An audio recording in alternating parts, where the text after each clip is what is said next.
Hey everyone, I never thought I'd end up here, but life has a funny way of flipping everything upside down. My name's Ryan. I'm 34, and up until a few months ago, I thought I had it all. A dream job, a beautiful 22-year-old wife named Emily, and 4 solid years of what I assumed was marital bliss. We met when she was just 19, and I was 31. Yeah, I know how it sounds, but we genuinely clicked from day one. She had this spark, like she could light up a room without even trying. And me? I was smitten, completely head over heels. Things moved fast. I proposed a year later, and we tied the knot in a small ceremony. Life was good. She was supportive of my career, and I adored her youthful energy. I thought we balanced each other perfectly. Sure, people made the occasional comment about our age gap, but I shrugged it off. It never felt like an issue until recently. It started small. You know, the stuff you can chalk up to mood swings or just a bad week. Emily started spending a lot more time on her phone, giggling at memes or whatever it is Gen Z finds hilarious. She'd get these late-night texts and brush them off with a casual, "It's just Kara. She's going through a breakup." Fair enough, I thought. But the more I watched, the more I noticed how she'd angle her screen away from me or swipe out of apps the second I walked by. Then there was the YouTube thing. Emily loved watching old videos from her teen years, those goofy vloggers who were basically the YouTube pioneers. She had one favorite guy, Trevor, who she swore was the funniest dude ever. She'd binge-watch his old content for hours, laughing so hard she'd cry. It was kind of cute, actually, seeing her so nostalgic. I didn't think much of it at first. I even joined her a few times to watch, though I couldn't say I found Trevor's jokes particularly amusing. What I didn't realize then was that Trevor wasn't just some random relic from her childhood. He was about to become the epicenter of a hurricane that would obliterate my life. That IT was a Wednesday night, just another uneventful evening. Or so I thought. Emily had been acting more distant lately, but I brushed it off as stress. She had recently started talking about rediscovering herself and picking up hobbies she'd abandoned during her teenage years.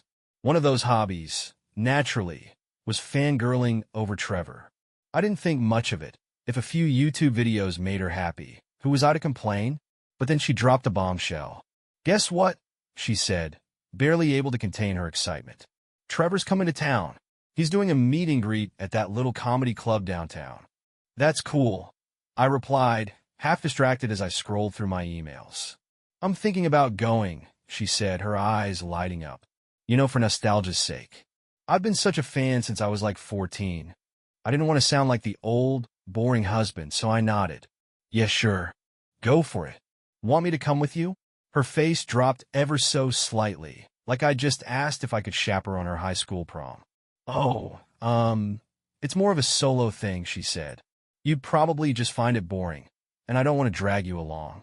Okay, fair enough, I thought. It wasn't the first time Emily wanted a little solo adventure. But something about the way she said it gnawed at me. She was usually all about us doing things together. Why the sudden shift? Still, I didn't press her. She was excited, and I didn't want to rain on her parade. The night of the meet and greet came, and Emily went all out. She pulled out a dress I hadn't seen her wear since our honeymoon. This flirty little red number that hugged her in all the right places. Her hair was curled to perfection, and she'd spent an extra hour in front of the mirror applying makeup. "Wow," I said, watching her spin around in front of the full-length mirror. "You look incredible." She gave me a quick peck on the cheek. "Thanks, babe. I'll be back late. So don't wait up?" "Okay." Something about the whole scene fell off. I shrugged it off as me being paranoid. She was allowed to have fun without me, right? But as the hours ticked by that night, a knot began forming in my stomach. She wasn't responding to my texts, and when I finally tried calling her, it went straight to voicemail. When she came home around 1 a.m., her cheeks were flushed, her lipstick a little smudged, and there was this strange glow about her, like she'd just walked off a movie set. "How was it?" I asked, trying to sound casual. She hesitated just for a second before breaking into a grin. "Amazing. He's so much funnier in person. I got a picture with him and everything." I smiled back, but something about her body language felt forced. Her phone buzzed as she was putting it on the charger, and for a split second, I caught a glimpse of a name, Trevor. My heart sank. That one little notification was all it took to send my mind spiraling. Trevor? Why was he texting her? And at 1 a.m.? No less? I tried to tell myself not to jump to conclusions. Maybe it was just a generic thanks for coming text he sent to fans, or maybe she'd signed up for some promotional list at the meet and greet. Emily wasn't the type to throw away our relationship over a random YouTuber from her childhood. Or so I thought. But the knot in my stomach didn't loosen, no matter how much I tried to rationalize it. That name kept flashing in my head like a neon sign. Trevor. Something wasn't adding up. Emily wasn't a serial texter. Before this, she'd leave her phone lying around the house for hours without so much as a glance at it. But now it was practically glued to her hand. I couldn't help but notice how quickly she'd swipe away notifications when I walked into the room, or how she'd angle her phone screen away from my line of sight. I tried to brush it off as paranoia. But then the little changes started piling up, one after another, like clues in a mystery I didn't want to solve. First, there was the way she suddenly seemed lighter, happier almost. Don't get me wrong, I wanted my wife to be happy. But this was different. It wasn't the kind of happiness we used to share when we'd spend hours laughing at some dumb sitcom or talking about our future together. This was distant, disconnected, like she was living in a bubble I wasn't a part of. She started taking calls in the bedroom with the door closed. "It's Kara," she'd say when I'd knock or ask who it was. "She's going through a rough time, and I don't want her to feel embarrassed." I wanted to be understanding, but when I asked how Kara was doing, Emily gave these vague, canned responses that didn't match her usual chatter about her friends' lives. "Oh, same drama as always." It didn't make sense. Emily loved dissecting her friends' issues with me. She once gave me a 45-minute play-by-play of Kara's breakup with some guy named Brad. But now, she barely shared anything. Then came the gym thing, which hit me out of nowhere. Emily's never been a gym person. Don't get me wrong, she looked great and always had this natural confidence about her. But working out just wasn't her thing. So, when she suddenly decided to get into the best shape of her life, I was supportive but confused. I mean, who doesn't want their partner to feel good about themselves, right? Still, something about the sudden enthusiasm fell off.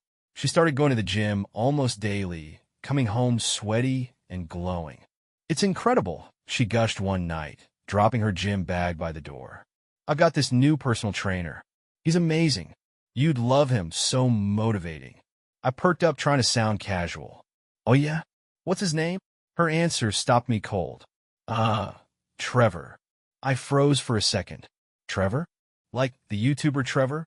She laughed a little too nervously. "Yeah, crazy, right? Turns out he's super into fitness now.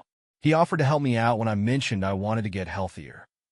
I stared at her, trying to process what she'd just said. "So, let me get this straight. You met him at the meet and greet, and now he's your personal trainer? Just like that?" "Relax," she said, rolling her eyes like I was being ridiculous. "It's not a big deal. He's just being nice. Honestly, you're reading too much into this. I think it's sweet that he wants to help." Her words didn't sit right with me. Emily wasn't a trusting person by nature, especially not with strangers. And here she was, acting like it was totally normal to be getting one-on-one training sessions from a guy she idolized as a teenager. It felt like she'd anticipated my reaction and had the perfect explanation locked and loaded.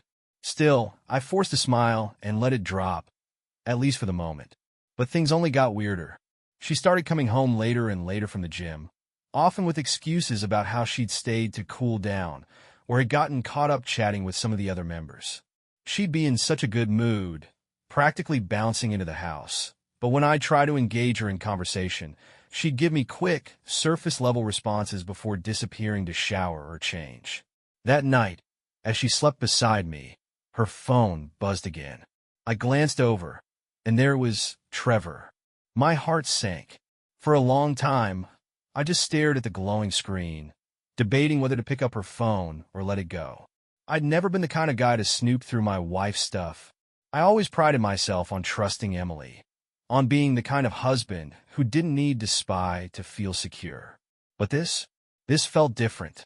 I didn't touch the phone that night. Instead, I lay awake for hours, my mind racing with all the possibilities. Was I imagining things? Was she really just excited about reconnecting with an old childhood idol? Or was there something more going on? Something I wasn't ready to face? The next morning, as I watched her sip her coffee, laughing at something on her phone, I made a decision. I couldn't keep ignoring the nagging feeling in my gut. I had to find out the truth, no matter how much it might hurt. The morning after seeing Trevor's name flash on her phone, I couldn't shake the unease. Emily was acting like her usual bubbly self, laughing at videos, humming as she made breakfast, but every smile felt like it had a shadow behind it. I was overthinking, right? Blowing this whole thing out of proportion? But the tighter I tried to shove those doubts into a box, the more they clawed their way back out. By lunchtime, I decided to test the waters. So, I started casually, leaning on the kitchen counter as Emily flipped through her phone. "You and Trevor seem pretty friendly now. Does he train a lot of people?" Emily didn't look up, but I caught the way her fingers paused for just a second before continuing to scroll. "Not really," she said. "I mean, he's got a tight schedule with his YouTube stuff, so it's kind of rare. I guess I just got lucky." "Lucky, huh?" I said, raising an eyebrow. "What made him decide to help you out?" This time, she glanced at me, her smile just a little too sweet. "I don't know, Ryan. Maybe he thinks I'm charming. You should be flattered. Your wife is irresistible." She laughed, but the joke felt hollow, like she was deflecting. I forced a chuckle and let it drop, but inside, the questions were screaming louder than ever. It didn't add up. Trevor, a guy with millions of followers and a booming online presence, had suddenly decided to become Emily's personal trainer out of the goodness of his heart, and he just happened to start texting her late at night. Something wasn't right. That evening, I took a risk. As Emily was in the shower, I grabbed her phone. My hands were shaking as I opened it, feeling like I was crossing a line I'd never be able to uncross. Her lock screen didn't require a password. She trusted me, I guess, but the moment I tapped into her messages, my stomach dropped. There he was, Trevor. Their chat wasn't just casual. It was filled with emojis, inside jokes, and messages that made my heart pound. One message from him read, "I can't stop thinking about last night. You're incredible. Can't wait to see you tomorrow." And Emily's reply, time-stamped just an hour ago, was, "You make me feel so alive. Don't forget." 8 p.m. I sat down hard on the bed, my world spinning. What was this? Last night? Had she gone to the gym? Or had she been with him? And 8 p.m.? That wasn't her usual workout time. She told me she planned to stay home and relax tonight. My mind raced through every interaction we'd had in the past few weeks, every excuse, every late night. The shower turned off, and panic set in. I quickly backed out of the messages and put her phone down exactly where I'd found it, my heart thundering in my chest. As Emily walked into the bedroom, wrapped in a towel and humming to herself, I couldn't look at her. She didn't notice. She just grabbed her clothes and kept chatting about how she was excited for a quiet night with me. I nodded, giving the occasional non-committal but inside I was boiling. How could she lie so easily? Was she planning on sneaking out? Or had she convinced herself that I was too blind to notice? Later that evening, as we sat on the couch watching TV, her phone buzzed again. She glanced at it, smiled, and set it face down on the coffee table without a word. That was it. I couldn't keep this to myself anymore. I needed answers. "Emily," I said, keeping my tone steady, "is there something you want to tell me?" Her head whipped toward me, her eyes wide. "What? No. Why would you say that?" I leaned forward, trying to keep my frustration in check. "I don't know. Maybe because you've been spending a lot of time with Trevor lately? And because he's texting you nonstop, even when we're together." Her expression flickered for a split second, just long enough to confirm my worst fears. Then she put on her best "you're crazy" face. "Ryan, are you serious? He's just a friend. You're being paranoid." "Am I?" I shot back. Because last I checked, most personal trainers don't text their clients at 1 a.m. about how incredible they are. Her face paled, but she quickly recovered, crossing her arms defensively. "Oh my God, you went through my phone? That's such an invasion of privacy, Ryan. I can't believe you'd stoop so low." I couldn't help but laugh bitterly. Don't turn this around on me, Emily. I wouldn't have gone through your phone if I didn't already know something was going on. So tell me the truth. What's happening between you and Trevor? She hesitated, and for a second I thought she might crack. But then she doubled down. Nothing. He's just a friend, okay? You're blowing this way out of proportion. I can't believe you don't trust me. The words hit me like a slap. I stared at her, searching her face for any sign of guilt, of remorse, of anything that might make me believe her. But all I saw was defiance. She wasn't going to admit it. Not yet. For the rest of the night, we didn't speak. I stayed on my side of the bed, staring at the ceiling, while she scrolled through her phone with her back to me. My mind raced with everything I'd seen, every lie she'd told. I knew I couldn't let this go. Something was happening, and I was going to find out exactly what it was, no matter how much it hurt. The next morning, Emily acted like nothing had happened. She kissed me goodbye on her way to the gym. At least, that's what she said she was doing.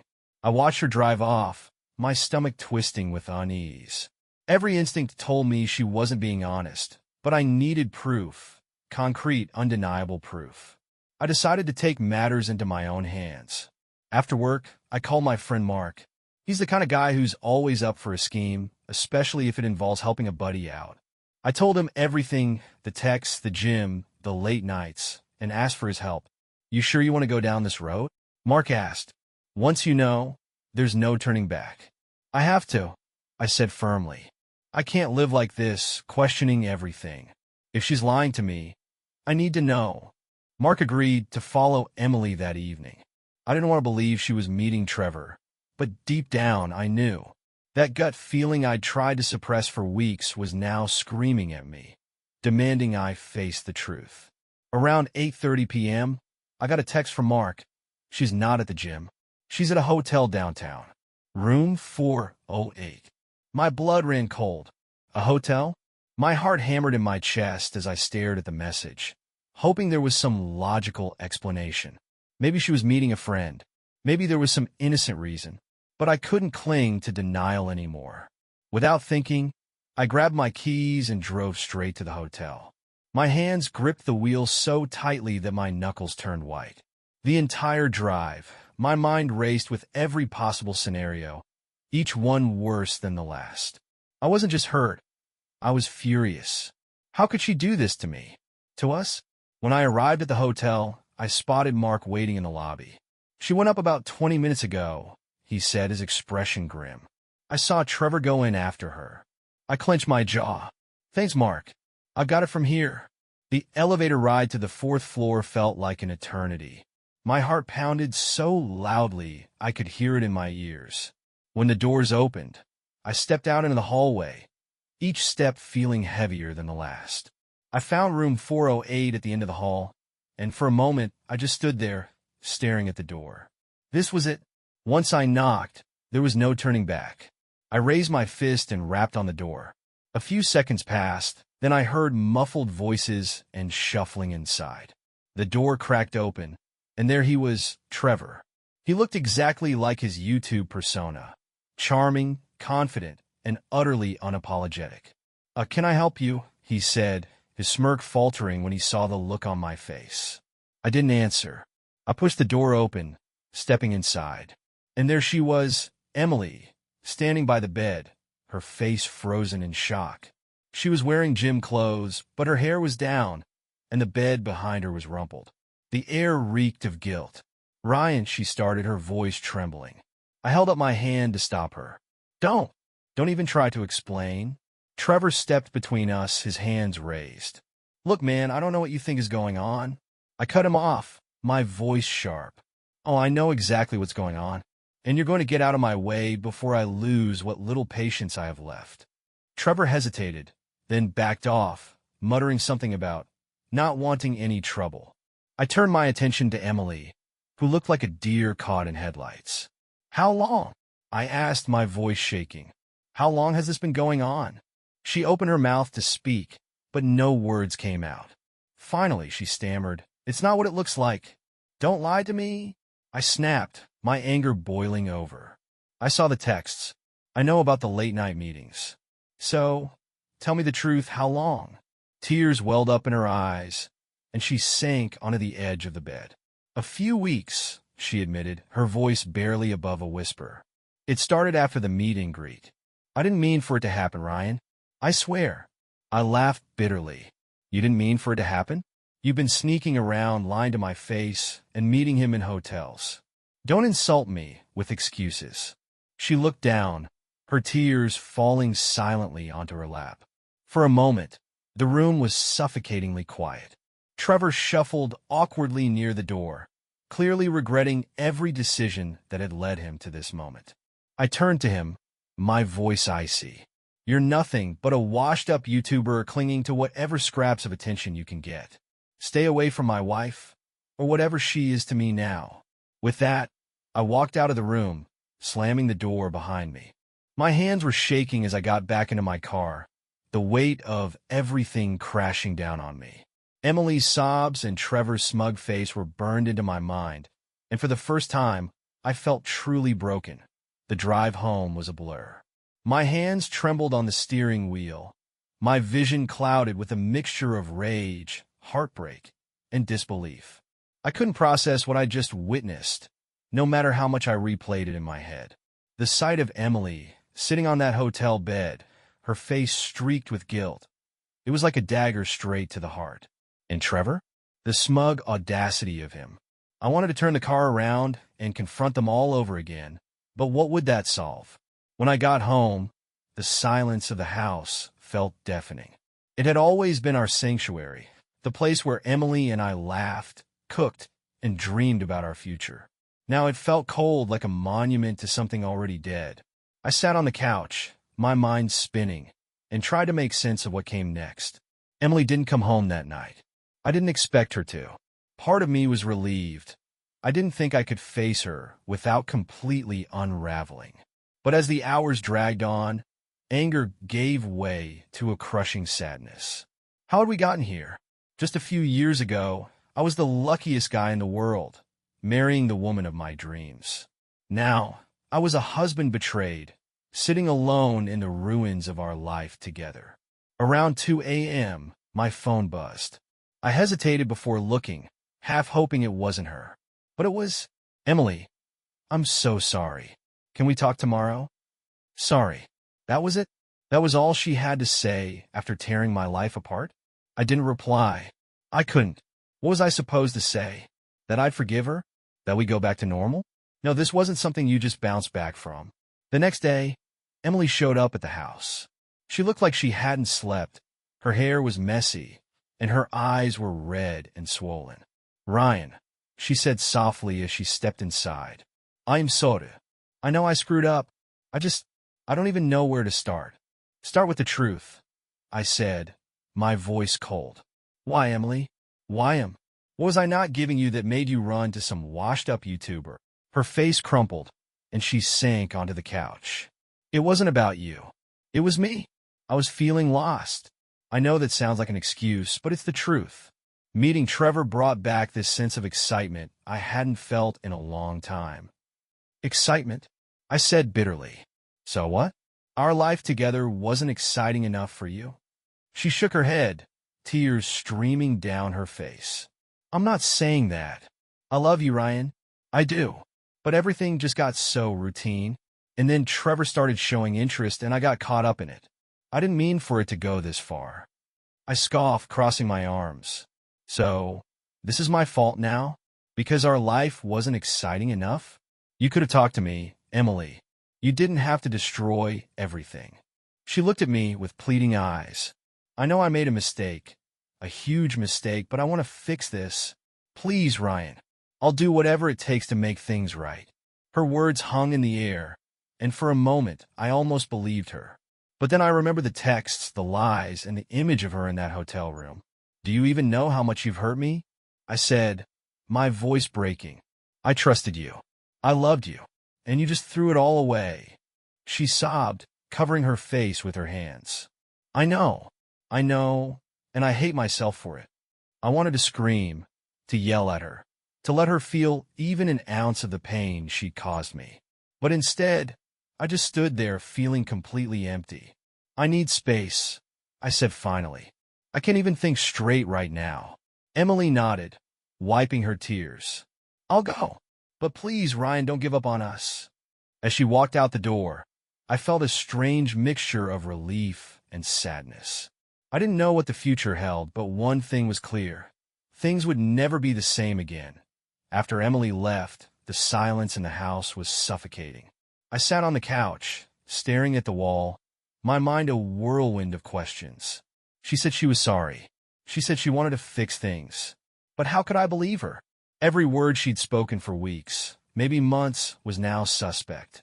I couldn't just take her apology at face value. I needed to know everything. That night, I opened my laptop and started digging. First, I checked her social media accounts. Emily was always careful about what she posted, but as I scrolled through her Instagram, I noticed something that made my stomach churn. There were photos I hadn't paid much attention to before. Pictures of her in her gym gear, smiling at the camera, her captions full of motivational quotes. But the comments, those were a different story. Buried among the typical supportive messages from friends was one from Trevor. Looking amazing. Keep up the great work, flex biceps fire. It was innocuous enough on the surface, but now, knowing what I knew, it felt like a punch to the gut. He'd been commenting on her photos for weeks, maybe even longer. I scrolled further back and found more. Subtle little interactions I'd missed entirely. A like here, a ha reaction there. It was clear that this wasn't something that had just happened after the meet and greet. They'd been flirting right under my nose, and I'd been too blind to see it. Then I remember the messages, the ones I'd seen on her phone. My hands shook as I logged into our shared phone account. I wasn't proud of what I was doing, but I had to know the truth. I pulled up her call and text history, and there it was, a mountain of evidence staring me in the face. Dozens of calls and texts to Trevor at all hours of the day and night. And not just for the past few weeks. This had been going on for months. Months! My heart sank. All this time, while I was working late, planning weekend getaways, and trying to be the best husband I could be, she was sneaking around behind my back. The betrayal felt even deeper now, knowing how long it had been happening. It wasn't just a mistake. It was a calculated choice. But the worst part came when I stumbled across an email thread. It was buried in her old account, the one she rarely used. My heart pounded as I clicked on the thread, the subject line reading, "Plans for LA." The emails were between Emily and Trevor. They weren't just meeting up for gym sessions or hotel rendezvous. They were planning a trip together. A trip to Los Angeles. Trevor was going to film a new project, and Emily was supposed to join him for a few days of fun in the city. The dates on the emails lined up perfectly with a weekend she'd told me she was going to visit her mom. I couldn't breathe. She'd lied to my face, planned an entire getaway with this guy, and didn't even flinch when she fed me her excuses. My chest tightened as anger bubbled up inside me. How could she do this? How could she betray me so thoroughly, so unapologetically? I slammed my laptop shut and buried my face in my hands. I felt like I was drowning, unable to find solid ground. The woman I loved, the woman I thought I knew, was a stranger to me now. And Trevor? He wasn't just some guy. He was actively inserting himself into my life, stealing my wife, and laughing about it behind my back. I knew I couldn't let this go. I couldn't just sit back and let them walk all over me. It was time to take control of the situation. If Emily wasn't going to tell me the whole truth, I was going to confront her with everything I'd found. She wouldn't have anywhere to hide. The next morning, I called Emily and told her to come home. My voice was calm, almost too calm, but I could hear the hesitation in her reply. "Ryan, I don't think." "Emily," I interrupted, "you need to come home. Now. We're going to have a conversation, and you owe me that much." After a long pause, she agreed. "I'll be there in an hour." That hour felt like the longest of my life. I sat at the kitchen table, staring at the pile of evidence I'd printed out. Screenshots of her call logs, Trevor's comments on her Instagram, and most damning of all, the email thread about their LA trip. My hands were shaking, but not from fear. This time, it was pure, unfiltered anger. I wasn't going to let her talk her way out of this. When Emily walked through the door, she looked nervous. She'd clearly tried to pull herself together. Her hair was neatly tied back, and she wore a soft sweater I used to love on her. But the moment she saw my expression, The color drained from her face. "Ryan, what's this about?" she asked cautiously. "Sit down," I said, gesturing to the chair across from me. She hesitated but did as I asked. For a moment, we just stared at each other, the silence between us so thick it felt like a physical weight. Then I pushed the first printout across the table. It was a screenshot of the text I'd seen. "Explain this," I said, my voice low and steady. Her eyes widened, and she immediately began shaking her head. "Ryan, No. I cut her off. Don't even think about lying to me. I've seen everything, Emily. The calls, the texts, the comments, the emails." I practically spat the last word, and her face went pale. "What emails?" she whispered. I slid the email thread across the table. "The ones where you and Trevor planned your little getaway to LA, I said bitterly. "You remember, right? That weekend you told me you were visiting your mom?" Her mouth opened and closed like she was trying to find the words, but nothing came out. Finally, she buried her face in her hands and let out a choked sob. "I'm so sorry, Ryan," she whispered. "I don't know what I was thinking." "You weren't thinking," I snapped. "That's the problem. You lied to me, over and over. And for what? For him? A guy who doesn't care about anyone but himself?" "It wasn't like that," she said, her voice trembling. "I didn't mean for it to go this far. It was just exciting, okay? He made me feel like—" "Don't you dare say he made you feel alive," I interrupted, my voice rising. "You think that justifies sneaking around behind my back? Lying to me? Planning trips with him?" Her tears were flowing freely now, but they didn't move me. "I didn't want to hurt you," she said, her voice barely audible. "Well, congratulations, Emily," I said coldly. "You did a fantastic job of that." For a moment, the room was silent except for her quiet sobs. I leaned back in my chair, my hands gripping the edge of the table as I tried to keep my emotions in check. "Tell me the truth," I said finally. "All of it. I don't want half-truths or excuses. I deserve to know exactly what happened." She nodded slowly, wiping her eyes.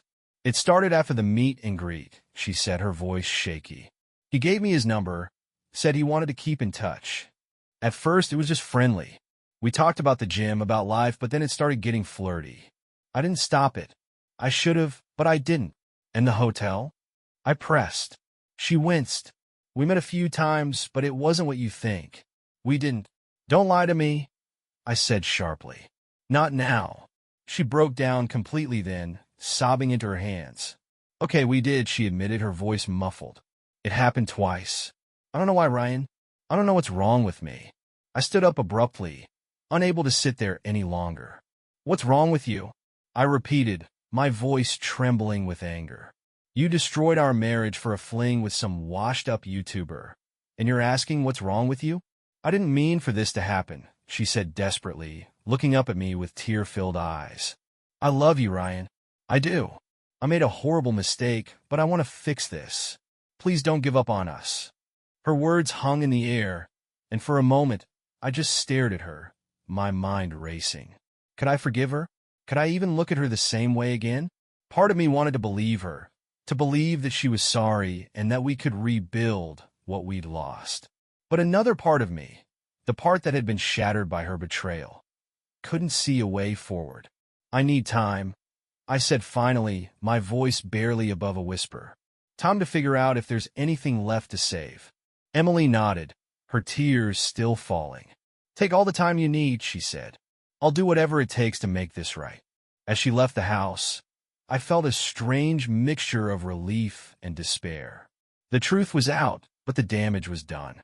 And now, I had to decide if I could ever forgive the woman I once thought I'd spend the rest of my life with. After Emily left, the silence of the house became unbearable.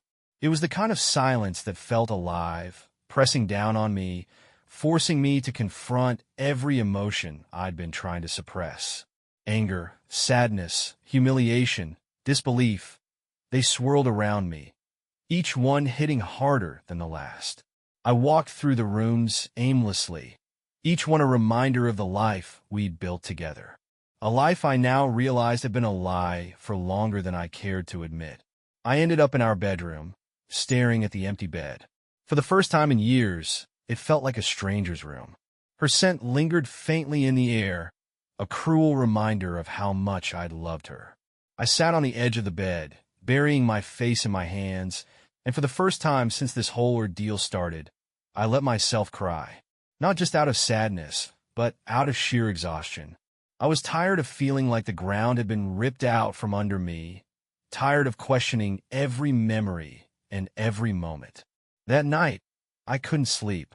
Every time I closed my eyes, I saw her face, sitting on that hotel bed, guilt written all over her. I saw Trevor's smug expression, heard his dismissive, "Can I help you?" like he wasn't single-handedly dismantling my marriage. I replayed every conversation Emily and I had over the past few months, searching for the moments when I should have seen this coming. The worst part was realizing how blind I'd been. I'd trusted her completely, never questioning her excuses or her sudden mood changes. And she'd used that trust against me. She hadn't just betrayed me. She'd taken advantage of my love, my faith in her. That realization cut deeper than anything else. By morning, I was no closer to figuring out what to do. Emily's words kept echoing in my mind. "I'll do whatever it takes to make this right." Did she mean it? Could I believe her after everything? Part of me wanted to slam the door on her and Trevor and never look back. But another part of me, a quieter, more hopeful part, wondered if there was any way to salvage what we had. Later that day, Mark stopped by. He'd been checking in on me ever since the hotel confrontation, and I was grateful for his support. We sat in the living room, drinking coffee in a silence that wasn't quite comfortable, but wasn't entirely awkward either. "You look like hell," Mark said finally, breaking the tension. "Thanks," I said dryly. "That's exactly what I needed to hear." He gave me a half-smile. "Seriously, though, how are you holding up?" I sighed, leaning back against the couch. "I don't even know. One minute, I'm furious. The next, I'm just numb. She says she wants to fix things, but how am I supposed to trust her again? How am I supposed to believe anything she says?" Mark nodded thoughtfully. "Trust doesn't come back overnight, man. If you're even thinking about giving her a second chance, you gotta take it slow. She needs to prove she's worth it. And what if she's not?" I asked quietly. "Then you walk away," he said simply. "You don't owe her forgiveness. Not after what she did." His words hit me harder than I expected. I'd been so caught up in the whirlwind of emotions that I hadn't stopped to consider what I deserved in all of this. I'd been focusing on Emily's actions, her excuses, her apologies. But what about me? Did I even want to fix this? Or was I just clinging to the idea of the life we'd had before she tore it apart? That evening, Emily texted me again. "I know you need space, but please let me know if we can talk soon. I miss you." I stared at the message for a long time before finally typing a response. "We'll talk when I'm ready. I need time to figure out if I can even look at you without thinking about what you did." It wasn't kind, but it was honest. I couldn't keep pretending everything was okay when it wasn't. She replied almost immediately. "I understand. I'll wait as long as it takes." For now, that was all I needed to hear. Whether she truly meant it or not, time would tell. As the sun set, I sat on the porch, staring out at the empty street. My heart felt heavy, but for the first time in days, there was a sliver of clarity. No matter what happened, I couldn't let this betrayal define me. Whether I stayed with Emily or walked away, I had to focus on rebuilding myself, piece by piece. The days after Emily's departure stretched out endlessly. I tried to bury myself in work, in anything that would distract me from the chaos swirling in my head. But it was impossible to escape. Everything, from the dishes she'd left behind to the faint scent of her perfume still clinging to the couch, reminded me of her, of us, of the life I thought we were building together. One evening, unable to focus on anything, I opened our old photo album. It was tucked away on the shelf, dusty and forgotten, but as soon as I flipped it open, I was hit with a wave of nostalgia. There we were, Emily and I at the beach on our honeymoon, her hair windswept and wild as she laughed at something I'd said. Another photo showed us at her favorite coffee shop, her hands wrapped around a steaming mug as she grinned at the camera. Back then, everything had felt so easy, so natural. She was my best friend, my partner in crime. Looking at those pictures now, I couldn't help but wonder, when had it all started to change? Had I missed the signs, or had she hidden them so well that even I, the man who knew her better than anyone, couldn't see them? And then I stumbled across a photo that stopped me cold. It was from a year ago, at her birthday party. Emily was in the center of the frame, surrounded by friends, holding up a cake. And there, in the background, barely noticeable, was Trevor. He wasn't looking at the camera. He was looking at her. My heart raced as I stared at the image, my mind racing with questions. I remembered that party vividly. It had been one of her friend's ideas to invite a bunch of people over for a surprise. I hadn't thought much about the guest list at the time, but now I wondered, how long had Trevor been orbiting her life? Was this affair really as recent as she'd claimed, or had it been simmering under the surface for much longer? I set the photo down, feeling a fresh wave of anger and confusion. Emily had said the affair started after the meet and greet. But what if that wasn't true? What if she'd been lying about that, too? The more I thought about it, the less sense her timeline made. How could a simple fan interaction escalate so quickly into full-blown deceit? I grabbed my laptop and did something I never thought I'd do. I Googled Trevor. His public life was an open book. His YouTube channel, his social media, even his event schedule, it was all there for anyone to see. And sure enough, there were subtle clues that lined up with Emily's behavior over the past year.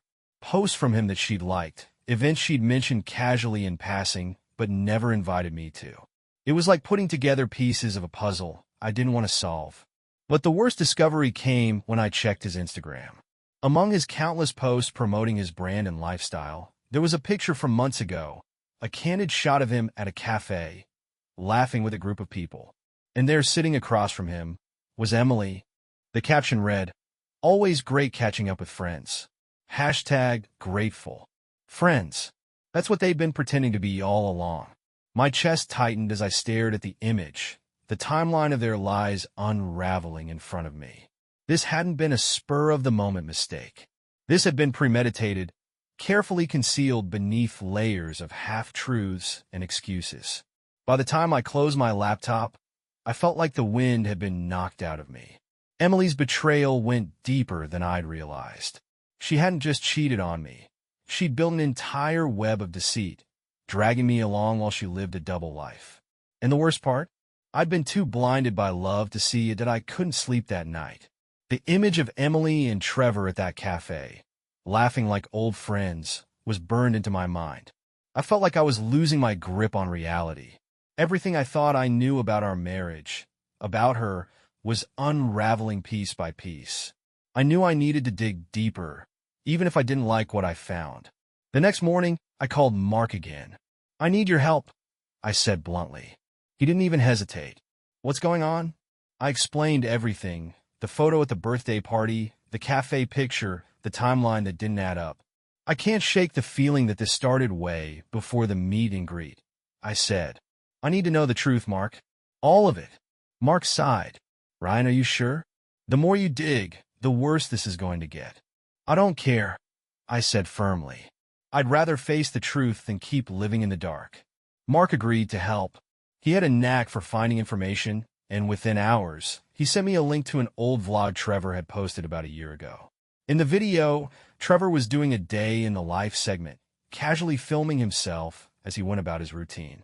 About halfway through, the camera panned to a coffee shop where he was sitting with a woman. It was Emily. She was laughing at something he'd said, her body language open and relaxed. They looked comfortable together, like they'd known each other for years. My stomach churned as I watched the clip, my hands tightening into fists. This wasn't just some casual fan meeting. She was lying to me again. The timestamp on the video was from 8 months ago. 8 months? That was long before she'd claimed the affair began. The timeline kept shifting, revealing more lies with every step I took. I clicked on the comment section of the video, hoping to find some context. Most of them were from fans gushing over Trevor's charm, but one comment stood out. "Wait, isn't that Emily? Thought she was married?" The replies to the comment were even worse. "Pretty sure they're just friends. She's always around, though." "Friends? Sure, keep telling yourself that, LOL. The pit in my stomach grew deeper. Not only had Emily been spending time with Trevor long before the meet and greet, but people around them had noticed. They'd seen what I hadn't, or what I'd refused to see. When Emily texted me later that afternoon, I didn't reply. I couldn't. Every word she'd said to me, every apology, every tear, it all felt like a performance now. I spent hours pacing the house, trying to figure out what to do next. Confronting her again felt pointless. She'd lied to me before. What was stopping her from lying again? I decided to call her mom. Emily had always been close to her family, and if anyone could shed light on her behavior, it was her mom. The conversation started awkwardly, with pleasantries that felt out of place given the circumstances. Finally, I got to the point. Has Emily said anything to you about Trevor? I asked bluntly. Her mom hesitated, and I could practically hear her weighing her words. Why do you ask?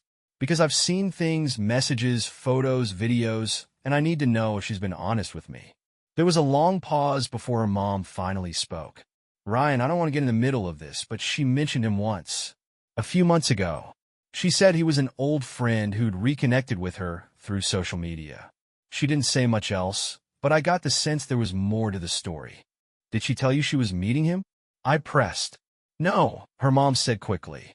I swear, Ryan, if I'd known what was going on, I would have told you. Her words hit me like a ton of bricks. Emily had kept everyone in the dark.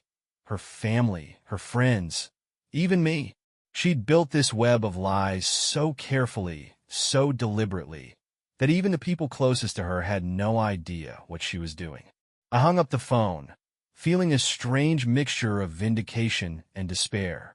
I finally had the proof I'd been looking for, but it didn't make me feel better. If anything, it made everything worse. By the time evening rolled around, I was exhausted, not physically, but emotionally.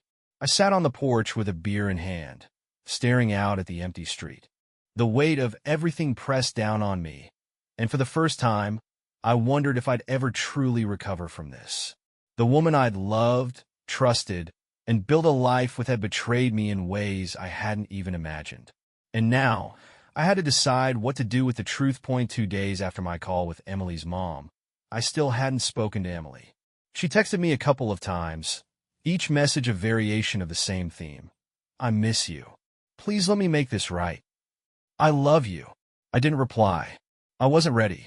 The lies I'd uncovered were like weights tied to my chest, making it impossible to think clearly. But then the tipping point came. I was sitting at my desk, scrolling aimlessly through emails, when I saw one from an address I didn't recognize. The subject line read, "You deserve to know the truth." My gut told me not to open it, but curiosity and desperation got the better of me. The email was from someone claiming to be a friend of Trevor's, and it included screenshots of conversations. My heart sank as I read through them. They were messages between Trevor and another friend, laughing about his gym buddy and how easy it had been to get her attention. "She's married, bro," one message read. "Yeah, but she's bored. Her husband's some older dude. Totally clueless. She needed a little fun in her life." The next screenshot was even worse. "Think she's catching feelings? Who cares? She knows the deal. It's just a fling." I slammed my laptop shut, my hands trembling. A fling. That's all this was to him. While I was sitting here, questioning everything about my life and trying to decide if my marriage was worth saving, Trevor was bragging about how he'd seduced my wife like it was some kind of game. I stared out the window, my mind racing. Emily had destroyed everything we'd built for this? For some guy who saw her as nothing more than a distraction? The anger bubbling inside me was like nothing I'd ever felt before. I picked up my phone and dialed her number. She answered on the second ring. "Ryan," she said, her voice tentative. "We need to talk," I said coldly. Emily showed up at the house an hour later. She looked nervous, her eyes darting around like she expected me to yell the second she stepped inside. But I wasn't going to yell. I was past that. "Sit," I said, motioning to the couch. She sat down, wringing her hands. "Ryan, I know you're upset." "Upset?" I interrupted, my voice icy. "You think upset covers what I'm feeling right now? Because I'm pretty sure upset doesn't even scratch the surface." Her face crumpled. "I know I've hurt you, and I hate myself for it. But I want to fix this. I want us to move past this. I pulled out my phone and opened the email, sliding it across the table to her. Read this. She picked up the phone, her hands shaking, and as her eyes scanned the screen, her expression shifted from confusion to horror. Where did you get this? She whispered. It doesn't matter where I got it, I snapped. What matters is that your precious Trevor doesn't give a damn about you. While you've been crying to me about how sorry you are, he's been laughing behind your back, calling you a fling. Tears streamed down her face, but I didn't feel an ounce of sympathy. Ryan, I didn't realize. You didn't realize? I said bitterly. What exactly did you think this was, Emily? Some grand love story? Did you think he was going to sweep you off your feet and ride into the sunset? Because, newsflash, he doesn't care about you. He never did. She sobbed, covering her face with her hands. I was stupid, she choked out. I was stupid and selfish, and I ruined everything. I don't know how to make it up to you. I stared at her, my chest tight. For the first time, I didn't feel the pain of betrayal. All I felt was exhaustion. I'd spent so much time hoping she'd give me a reason to believe her, to forgive her. But now I saw the truth for what it was. There's nothing left to fix, Emily, I said quietly. You didn't just make a mistake. You made a choice. Over and over again. And now, we have to live with the consequences. She looked up at me, her eyes wide with desperation. Please, Ryan, don't do this. I love you. I'll do anything to prove it to you. But her words felt hollow, like echoes in an empty room. I shook my head. Love isn't just words, Emily. It's actions. And your actions made it clear where your priorities were. I don't think I can ever look at you the same way again.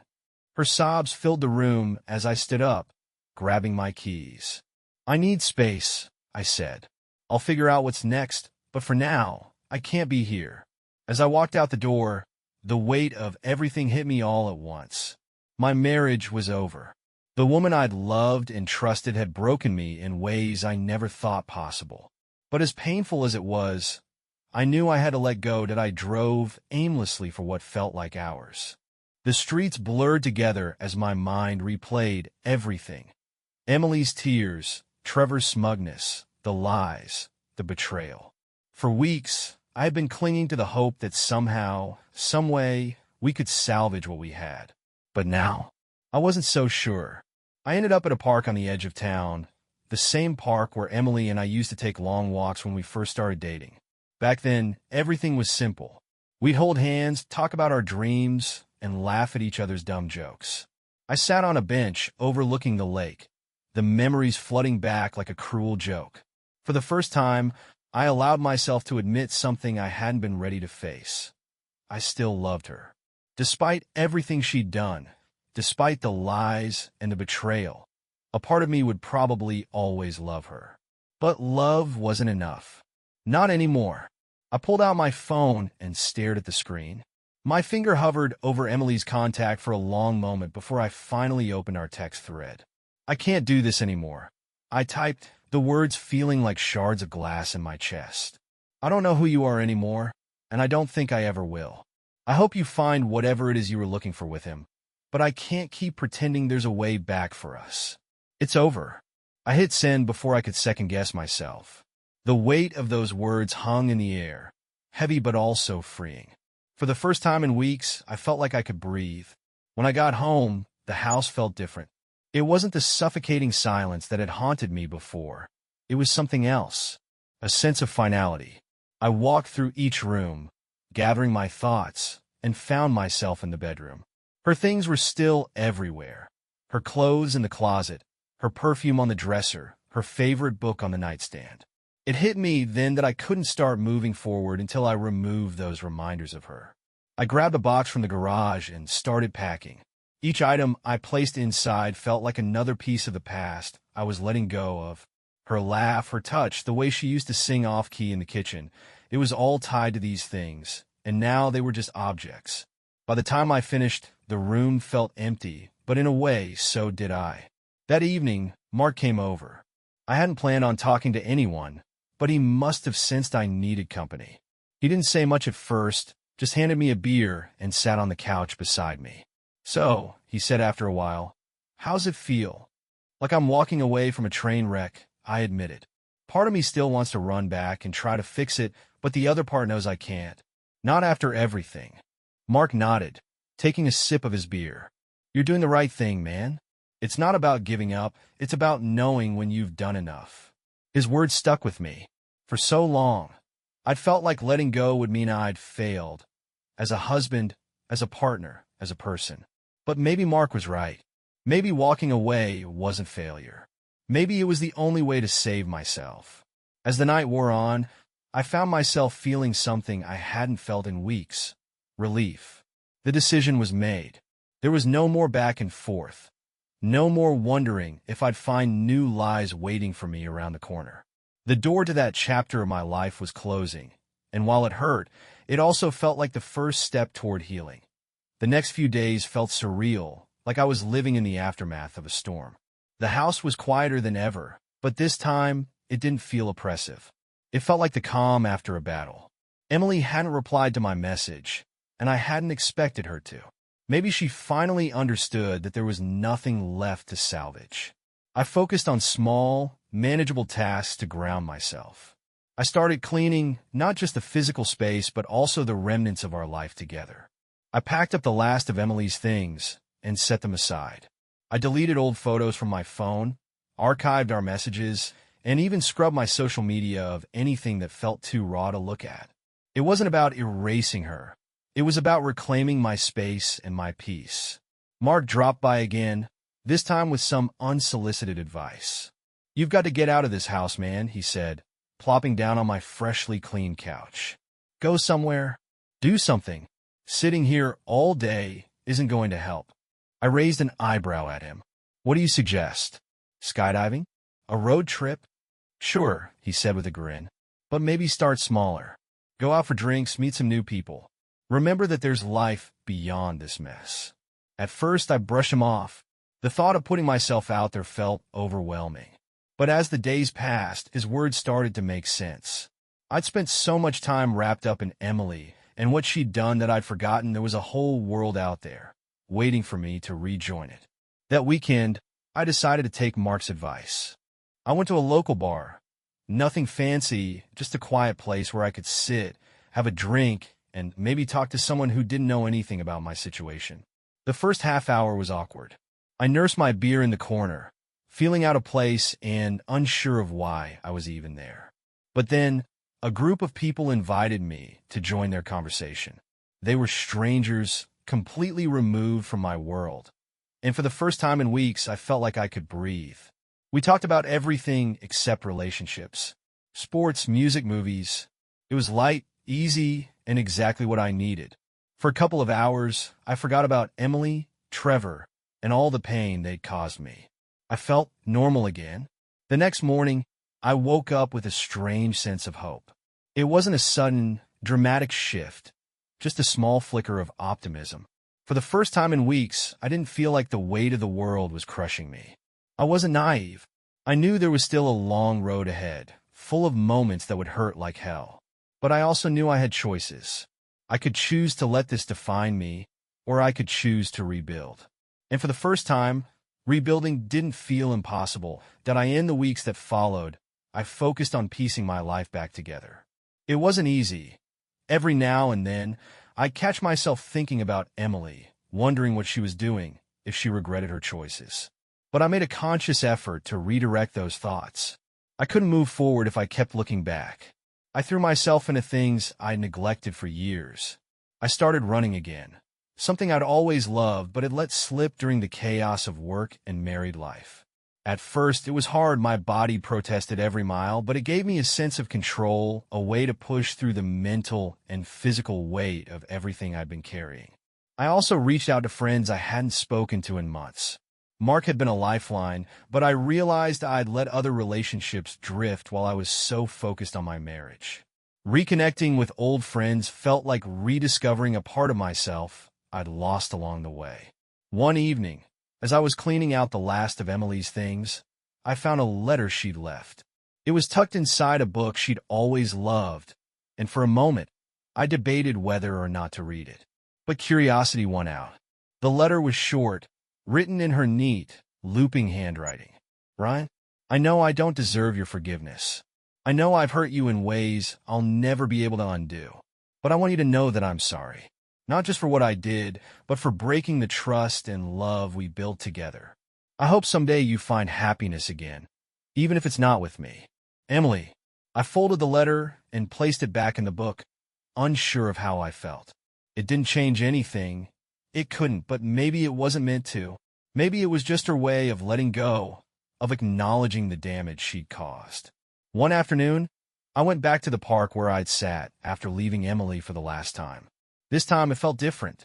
The air was lighter. The sounds of kids laughing and dogs barking weren't drowned out by the noise in my head. I sat on the same bench, watching the lake ripple in the breeze, and realized I felt at peace. I wasn't fully healed. I knew that would take time. But I wasn't broken anymore, either. I'd survived the worst of it, and I was still standing.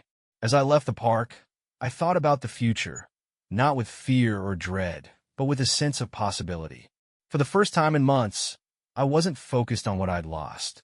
I was focused on what I could build. Looking back, I wouldn't wish this experience on anyone. The pain, the betrayal, the self-doubt, it had pushed me to my limits.